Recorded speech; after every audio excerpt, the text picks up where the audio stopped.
नारायण म मुकुन्द नेपाल आज पनि हजुरहरु समक्ष एउटा विषय लिएर आएको छु। मुटुको टुक्रा नामक एउटा कथा लिएर आएको छु। जुन कथा श्रवण गर्नको लागि साँच्चै नै त्यो शक्ति चाहिन्छ। जसले यो कथा श्रवण गर्नुहुन्छ आदरणीय सज्जनहरु स्वदेश विदेशमा जहाँ रहनु भएको छ, यो कथा जसले सुन्नुहुन्छ उहाँलाई पक्कै पनि मन पर्नेछ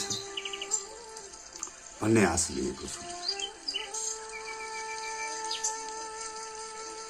मुटुको टुक्रा किन भनिएको रहेछ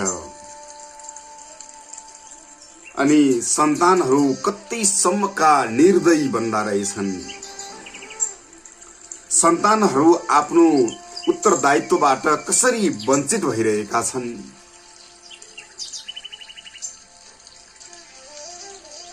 यो प्रसंग आनन्दपूर्वक श्रवण गर्नुहोला। यहाँहरुको त्यो कोमल हृदय पग्लिनेछ अनि अहिलेको वर्तमान परिप्रेक्ष्यमा अहिलेको समाजमा यस्तै प्रकारका घटनाहरू घटिरहेको तपाईहरुले पनि देखिरहनु भएको होला। यो भिडियो जसले सुन्नुहुन्छ त्यो व्यक्तिले पक्कै पनि या भन्दा अगाडि यी प्रकारका गल्तीहरू गरेको रहेछ यदि भनेदेखि पनि अब पक्कै पनि यी गल्तीहरू दोहोरिने छैन। एक समयको कुरा हो,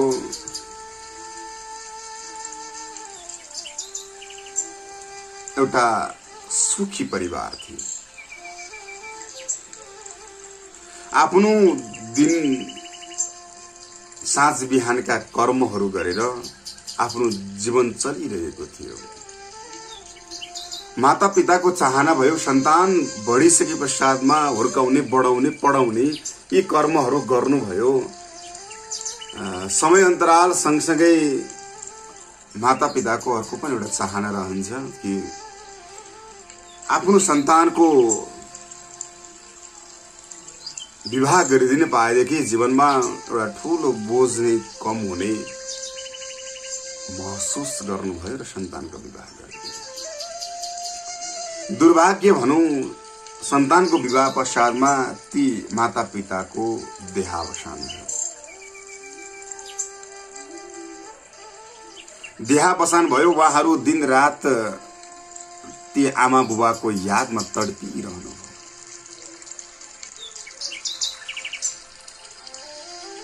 यति धेरै याद गर्नुभयो कि त्यो यादको सीमा नै रहेन। पक्कै पनि तपाई हामीलाई पनि त्यति नै याद आउँदछ जसले यो संसार देखाउनु भयो। ती आमा, ती पिताजी, ती माताजीको याद नआउने त कुरा नै भएन। ती सन्तान दिन रात तिनी आमा बुबालाई स्मरण गर्दै गर्दै गए। समय व्यतीत हुँदै गयो। जन्मे पश्चातमा मृत्यु निश्चित छ। जन्मेको नै मृत्युको निमित्त हो।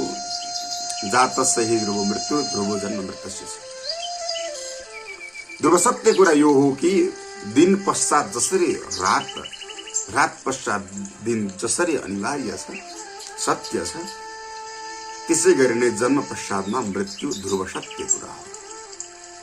यही भावलाई मनन गर्दै गर्दै गर्दै जीवन व्यतीत गरिरहनु भएको छ।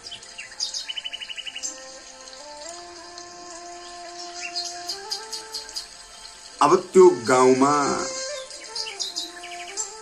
अर्काको मेलापात गरेर भए पनि दुःख गरेर बसिरहनु, धेरै दुःख गर्नु, धेरै संघर्ष गरेर नै अगाडि बढिरहनु भएको थियो। समय अन्तराल सँगसँगै उहाँको पनि सन्तान हुने, श्रीमती गर्भिणी हुनुभएको थाहा पाउनुभयो। ती पिताजी साह्रै खुसी हुनुभयो। आहा, मेरो पनि वंश वृद्धि हुने भयो, मेरा पनि चाहनाहरू पूरा हुँदै गइरहेका छन्। मेरा आमा बुवाको त्यस्तै चाहना थियो कि जसरी मैले वंशवृद्धि गरेर मेरो सन्तान जन्मियो, सन्तानको विवाहबारी मैले गरे पश्चातमा मेरो सन्तानको पनि वंशवृद्धि होस् भन्ने जसरी मेरो माता पिताको चाहना थियो आदरणीय सज्जनवृन्द, आज उहाँहरू मेरो साथमा नभए तापनि के भयो, पक्कै पनि हामीहरूलाई आशीर्वाद दिइरहनु भएको। पितृको आशीर्वाद बिना कुनै पनि कर्मले पूर्णता पाउँदैन आदरणीय सज्जनवृन्द। बिना पितृको आशीर्वाद कुनै पनि कर्मले पूर्णता प्राप्त गर्न सक्दैन। समय अन्तराल चल्दै गयो 1 महिना 2 महिना 3 महिना हुँदा हुँदै मास पूर्ण भयो। सन्तान त जन्मियो, तर सन्तानको त्यो सुखलाई धेरै समयसम्म देख्ने अवसर प्राप्त गर्नु भएन ती पिताजीले। सन्तान जन्मेकोमा अत्यन्त खुसी हुनुहुन्छ ती माताजी, यता आफ्नो जीवन साथी यानी कि पति परमेश्वरको बिहा बसानले अति नै दुखी हुनु। गाउँमा नाना प्रकारका कुराहरू चल्न लागे। अरे विवाह गरेको केही समय पश्चातमा सासु ससुराको मृत्यु हुनु, सन्तान जन्मे पश्चातमा आफ्नो श्रीमानको मृत्यु हुनु संयोग मात्र हो, तर गाउँमा व्यक्तिहरूले नाना प्रकारका कुराहरू गर्न लागे, जुन चिजलाई उहाँले सुन्न सक्नुभयो। 1 दिन सहन सकिन्छ आदरणीय सज्जनवृन्द, 2 दिन सहन सकिन्छ, तर त्यही गाउँमा जुन गाउँमा उहाँले जिन्दगी बिताउनु पर्ने थियो त्यो गाउँमा पटक पटक यी यस्ता प्रकारका कुराहरू भए पश्चातमा पक्कै पनि उहाँलाई सह्य भएन। उहाँलाई सह्य नभए पश्चातमा विकल्प एउटै थियो, त्यो सन्तानलाई काफी च्यापेर त्यो गाउँ छोड्नु भन्दा अरू विकल्प केही पनि थिएन। उहाँले निर्णय गर्नुभयो कि म यो बैरी स्थान, जसले जुन समाजले मलाई आज नाना प्रकारका लालचनाहरू लगाइरहेको छ, यो समाजमा म बस्न सक्दिनँ। त्यो सानो काखे सन्तानलाई बोकेर जाउँ कहाँ? जबसम्म उहाँले आफ्नो गन्तव्यलाई विश्राम दिन सक्नुहुन्न, एउटा धेरै दूरदराज धेरै टाढा पुग्नु, जहाँ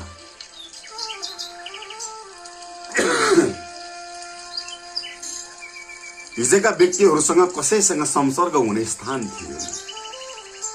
जानुभयो आनन्दपूर्वक, गएर नयाँ संसारलाई प्रारम्भ गर्नुभयो। नयाँ संसारको मतलब नयाँ गाउँ, नयाँ ठाउँ, नयाँ मान्छे, नयाँ परिवेश। त्यो समाजमा घुलमेल हुनको लागि पनि धेरै सङ्घर्ष गर्नुपर्दछ आदरणीय सज्जनवृन्द, पक्कै पनि हामीले याद गरेका छौँ। उहाँलाई त्यति नै गाह्रो थियो। समय क्रमिक रूपमा चलिरहेको छ, समय चक्र हो, चलिरहन्छ। मलाई दुःख परो भएर समय रोकिएर कहिले पनि बस्दैन। बगेको खोला बितेका ती दिनहरू, ती समयहरू कहिले पनि फर्केर पनि आउँदैनन्। समय व्यतीत हुँदै गयो, त्यो सन्तानलाई बडो दुःख गरेर, धेरै दुःख गरेर नै सन्तानलाई हुर्काउनु भयो, बढाउनु भयो, पढाउनु भयो।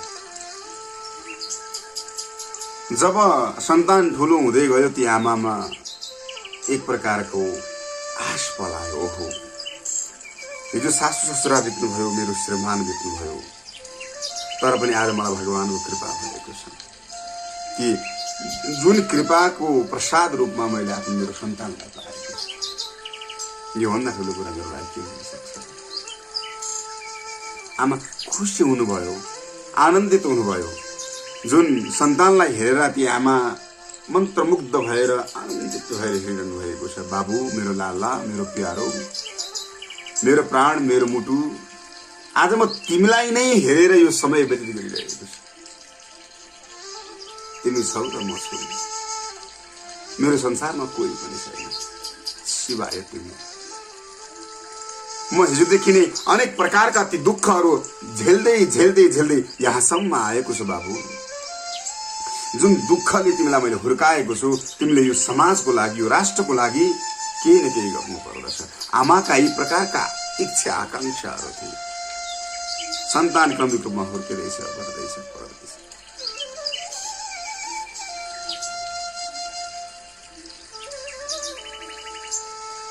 सन्तान स्कुल पढ्न जाने,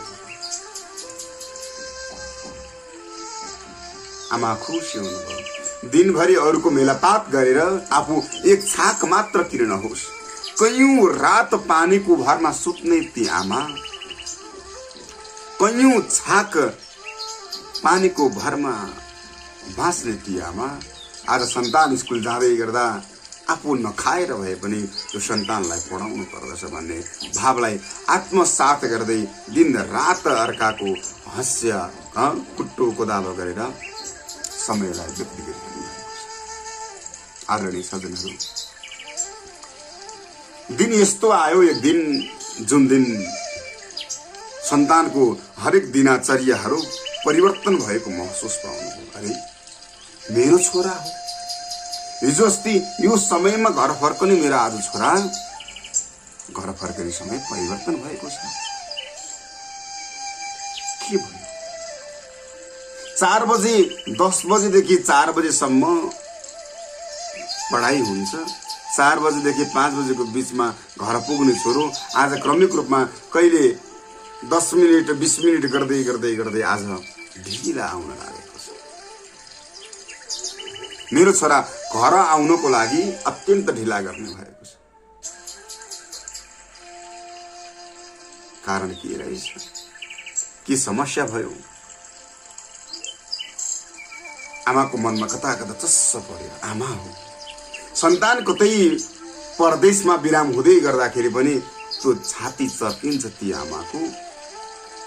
अनि त्यो सन्तानको घरमा आउने त्यो परिवर्तन जुन छ समय, त्यो समय परिवर्तन भएको देखेर पनि ती आमा तडपिरहनु भएको छ। एक दिन त झमक्क साँझ परिसक्यो। सन्तान कतिखेर आउला र खाना खाउला भनेर बस्दै गर्दा झमक्क साँझ पर्दाखेरि सन्तान घरमा पुग्दछ। आमाले भन्नुहुन्छ, बाबु के गरेको तिमीले आज? आमा घरमा एक्लै छिन् भन्ने कुरा तिमीले बिर्स्यौ? तिमीलाई अलिकति पनि याद आएन आमाको? कुनै समस्या भयो तिमीलाई? मबाट केही गल्ती भयो? बाबु म सब थोक सहन सक्छु, तर तिमीले आजकल गरेको व्यवहारले कता कता मलाई डर लागिरहेको छ। मलाई डर लागिरहेको छ कि मेरो सन्तान कतै कुमार्गमा पो अगाडि बढिरहेको छ कि कुसङ्गतमा पो अगाडि बढिरहेको छ कि खराब व्यक्तिहरूको सङ्गतले खराब नै भन्ने हो। बाबु राम्रो व्यक्तिको सङ्गत गर्नुपर्दछ, सत्य बोल्नु पर्दछ, सज्जनको सङ्गत गर्नुपर्दछ।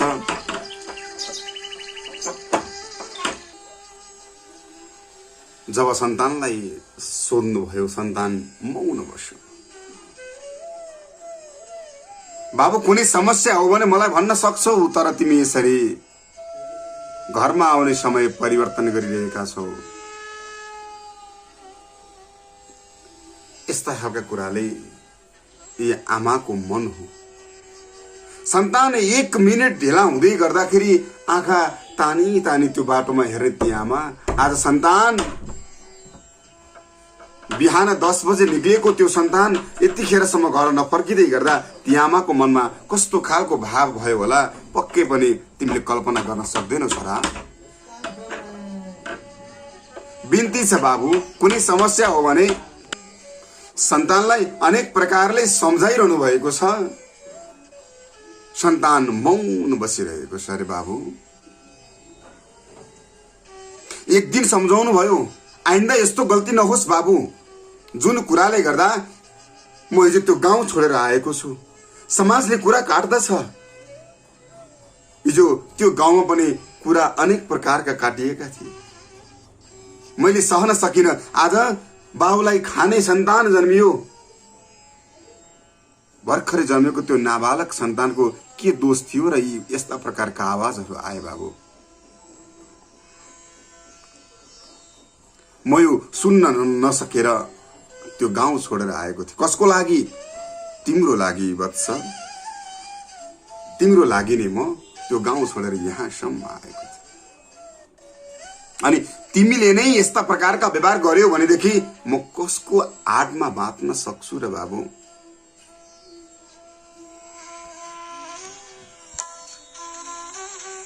कसको आडमा म बाँच्न सक्छु र? अनेक प्रकारले सम्झाउनुहुन्छ। जब सम्झाउनु भयो, सन्तानमा यति सम्झाइसके पश्चातमा केही न केही परिवर्तन आउला भन्ने सोच्नु भएको थियो, तर पनि परिवर्तनको महसुस गर्नु। उसको त घर आउने हरेक दिनहरू परिवर्तन हुँदै हुँदै गयो। ती आमाको मनमा अनेक प्रकारका कुराहरू खेल्न लागे। कतै मेरो सन्तान कुसङ्गतमा फसे जस्तो। एक दिनको कुरा हो, बिहान सबेरै उठेर निक्लेको सन्तान 6 बज्दै गर्दा, साँझको 6 बज्दै गर्दाखेरि पनि घरमा प्रवेश नगरे पश्चातमा गाउँ खोज्दै खोज्दै हिँड्नुभयो सन्तान भेट्नु। सन्तान नभेटिसके पश्चातमा आमाको मन न हो, चिन्ताले सतायो। कहाँ गयो होला मेरो बाबु? 7 बजिसक्यो आउँदैन, 8 बजिसक्यो आउँदैन। झमक्क साँझमा मत्त भएर मदिरा सेवन गरेर घरभित्र प्रवेश गरेको छ। त्यो दिन गाली गर्नु भएन, भोलिपल्ट बिहान सम्झाउनु भयो, बाबु म आज धेरै दुःखी छु। जुन सन्तानको लागि मैले यत्रो दिन रात नभनिकन दुःख गरेँ, जुन सन्तानको लागि म त्यो गाउँ छोडेर यहाँसम्म आएँ, जुन सन्तानको लागि म कयौं रात नसुतिकिन, कयौं छाक नखाइकिन त्यो सन्तानको निमित्त मैले दुःख गरेँ, तर आज तिमी यस्तो व्यवहार गर्दैछौ जुन व्यवहार मलाई सह्य भएन बाबु। अनेक प्रकारले सम्झ। आमा बोलिरहनु भएको त सन्तान हिँड्यो, सन्तान घरबाट निस्किन्छ। निक्लिसके पश्चातमा आमाको मन न हो, फेरि गाली गर्नुहुन्छ अनि कोठामा चुक्कुल लगाएर आफै रुनुहुन्छ। सन्तानलाई एक झापड लगाउनुहुन्छ अनि भित्र एकान्तमा गएर आफै रुनुहुन्छ। त्यो सन्तान प्रतिको प्रेम वात्सल्यता व्याख्या गरेर सकिँदैन आदरणीय सचिवज्यू। त्यो दिन बेलुका दिनभरि कुनै स्त्रीको साथमा भेट्नको निमित्त संगत भयो कुनै स्त्रीको। अनि एकान्तमा दुईजना आनन्दपूर्वक गफ गर्दै गर्दै गर्दा मेरो लागि तिमी के गर्न सक्छौ भनेर ती स्त्रीले सोधेछन्। छोरा कुनै स्त्रीको माया जालमा फसिसकेको कुरा आमालाई थाहा थिएन। ती स्त्रीले भनिन् तिमी मेरो लागि के गर्न सक्छौ भनेर सोध्दै गर्दा तिम्रो लागि म जे पनि गर्न सक्छु, जे पनि गर्न सक्छु, तिमी भन न। मेरो लागि तिमी जे पनि गर्न सक्छौ? अवश्य, अफकोर्स, व्हाई नट, म जे पनि गर्न सक्छु तिम्रो लागि, मात्र तिम्रो लागि। अरे त्यसो भए यदि तिमी साँच्चै नै मलाई माया गर्दछौ भने म तिमीलाई तिमीसँग एउटा चिज माग्दछु, दिन्छौ? अवश्य माग,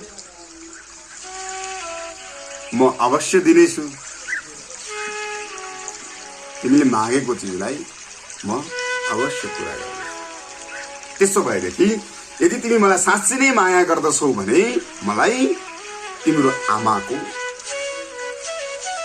कलेजो यानी कि मुटुको टुक्रा सग्लो लिएर आऊ, म तिमीसँग विवाह गर्नेछु। यदि तिमीले त्यो आमाको कलेजोलाई सग्लो लिएर आयौ भने म तिमीसँग विवाह गर्दछु, अन्यथा माफ गरिदिनुहोस्, म विवाह गर्न सक्दिनँ।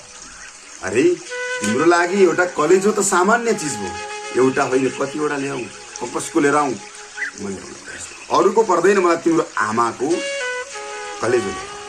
तर सग्लो कुच्चिएको फुटेको काटिएको हुनु हुँदैन।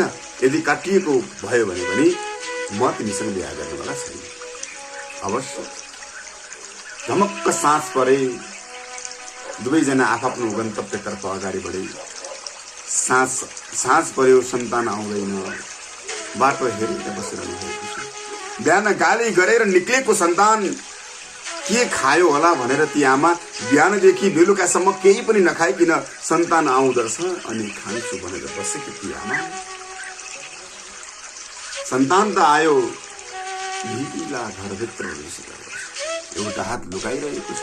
आमा खुसी हुँदै भन्नुभयो, ढोका डकडक डकडक आवाज आए पश्चातमा, अरे बाबु मेरो पुत्र आयो, मेरो छोरा आयो, मेरो मुटुको टुक्रा आयो, बाबु आऊ, कहाँ गएको? मैले त्यति सानो गाली गर्दै गर्दा पनि तिमीले घर छोडेर जानु पर्दछ? बिन्ती छ बाबु, अब जस्तो यस्तो कहिले तिमीलाई एक पल मैले देख्न पाइन भनेदेखि यो मन साह्रै दुःखी। अनेक प्रकारले सन्तानको हात लुकाइरहेको छ। बाबु तिमी आयो, तिमी बिहान घरबाट निक्ले पश्चात मैले केही पनि मुखमा हालेको छैन, तिमीलाई कुरेर बसिरहेको छ। बिन्ती छ, जब हात धोएर आऊ, म खाना हात लुकाइरहेको छ सन्तान। आमा रसवाई दरबारमा भान्साघरमा खाना तयार गर्न जानु भोजनको निमित्त। सन्तान पछाडिबाट जान्छ। धारिलो हतियार लिएर आएको छ सो सन्तानले। ती सन्तान आउला अनि खाउला भनेर बिहानदेखि पानी पनि नखाए बसेकी ती आमाको पछाडि गएर सन्तानले आफ्नो साथमा भएको धारिलो हतियार प्रहार गरेर आमाको कलेजो मुटुको छेदन गरेर कलेजोलाई निकालेर प्रसन्नपूर्वक, आहा मैले तिमीलाई पाउने भए, मैले यो कलेजो लिएर आएको। त्यो कलेजोको टुक्रा हातमा लिएर कुदिरहेको छ। म तिमीलेसँग विवाह गर्न सफल हुने भए मैले तिमीले भनेको कुरालाई पूरा गरेको छु। यी लहेर म आउँदैछु अरे प्रियतम, म आउँदैछु अरे प्रिया, कुदिरहेको थियो। बाटोमा एउटा ढुङ्गामा ठेस लाग्यो। छोरा लड्यो, हातमा भएको मुटु त्यो पनि टुक्रा टुक्रा भएर छिन्न भिन्न। छोरालाई पीर छ, त्योसँग बिहा नहुने, तर त्यो मुटुको उसले लिएर जाँदै गरेको कलेजोको टुक्रा जुन छ टुक्रा टुक्रा भइरहेको थियो। त्यहाँबाट आवाज आउँछ, बाबु मलाई त मार्यौ, त्यसमा म कति पनि दुःखी छैन। तिमी लड्यौ, कति तिमीलाई चोट लाग्यो कि? तिनी आमालाई आमाको मुटुको टुक्रालाई लिएर काटेर आफ्नो प्रियतमको इच्छा पूरा गर्न भागिरहेको त्यो सन्तान लड्दै गर्दा त्यो मुटुको टुक्राबाट आवाज आउँदछ कि आदरणीय सब्जवृत ध्यान दिनु होला कि बाबु मलाई त कति पनि दुःखी छैन, म कति पनि दुःखी छैन, मलाई दुःख लागेको छैन, तर तिमी लड्यौ, कति तिमीलाई चोट लाग्यो कि? आफ्नो मुटु भन्दा पनि प्यारो रहन्छ सन्तान, त्यही भएर त मुटुको टुक्रा भनिन्छ। आदरणीय सज्जनहरू, पल पल रोयो, टुक्रा टुक्रा भएको छ, उसँग विवाह पनि नहुने भयो, आमालाई पनि मार्यो। बल्ल उसले महत्त्व बुझ्यो कि कलेजोको टुक्राबाट त मेरै ममता झल्किन्छ भने ती आमाले मलाई कति प्रेम गर्नुहुन्छ। अहिले यो कथाबाट एउटा ठुलो उपदेश मिल्दछ आदरणीय सज्जनहरू। अहिले परिस्थिति अलिकति फरक भइरहेको छ। माता पिताहरू घरमा रोइरहेको हुनुहुन्छ। सन्तान ती आमा बाबु प्रतिको दायित्व उत्तरदायित्वबाट टाढा भागिरहेका छन्। आमाको ममतालाई कति पनि बुझेका छन्। सन्तान भनेर दिनरात दुःख गरे त्यहाँ माता पिता प्रति सन्तानले गर्नुपर्ने उत्तरदायित्वको बोध नभएको यो परिप्रेक्ष्यमा यहाँहरू समक्ष यो भिडियो मैले प्रस्तुत गरेको छु। मजा लाग्यो, आनन्द आयो भने यहाँहरूले यसलाई सेयर गरेर साथ दिनुहुनेछ भन्ने पूर्ण अपेक्षा गर्दै घरमा हुनुभएको माता पिताको इज्जत गर्नुहोला। आमा बुबाको इज्जत गर्नुहोस्। जीवनमा भगवान गणेशजीले पनि भगवान भोले बाबालाई नै परिक्रमा गर्नु हो कि 3 लोक परिक्रमा गरे बराबरको पुण्य त मेरो माता पिताको प्रदक्षिणाले नै उहाँको दर्शनले प्राप्त हुन्छ भनेर घरमा रहनुभएका भगवानको इज्जत गर्न सिकौँ, उहाँहरूको सम्मान गरौँ, उहाँहरूको इच्छा विपरीत कुनै पनि कर्म नगरौँ।